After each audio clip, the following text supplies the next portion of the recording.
Let's start off with this intrusion onto my pleasure zone by saying that I've regretted everything I've ever said, especially to a camera.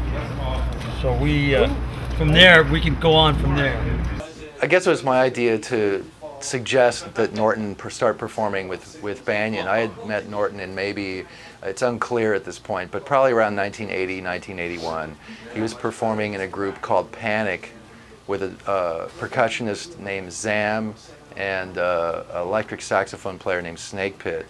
And they would basically improvise, as far as I know, and Norton would paint. And I was really impressed with Norton.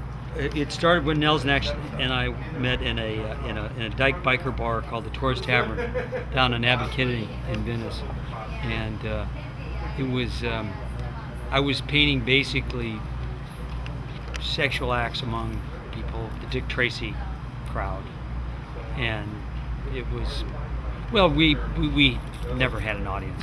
For some reason we couldn't find a target audience.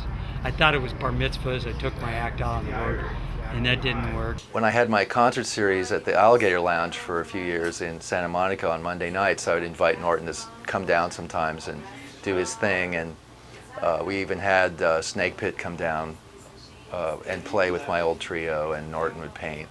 And so when I got a sense of where Stephen was at with a lot of this stuff, I thought maybe that Norton would work, to kind of create an event. The last gig I remember with Mark Nishida was at some little club on Santa Monica Boulevard in Hollywood, and Thurston Moore was playing with us, and his keyboards didn't work the whole time. And he finally got him to work at the very, very end of the show. It was in the afternoon on a Sunday, and he broke his keyboard in half. And after that, he stopped playing with Banyan. I don't think it was because his keyboards weren't working that he quit playing with Banyan. And why are we here? You know, my little 5-year-old girl told me last night. She said, if you were going to ask us, if there was a God and you had one question to ask him, what would the question be? And my wife said, why are we here? And my little girl, my 5-year-old, said, Mom, that's so obvious. Why are you blowing your one question to God with a stupid question like that? And my wife said, well, Coco, her name's Coco, the 5-year-old, says, why are we here? She goes, Mom, to take care of the plants. If we don't breathe, the plants will die. We're basically cows, right? We got it wrong.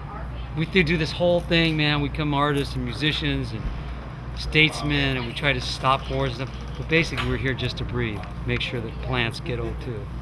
Oh no, carbon monoxide. Thank you, Norton.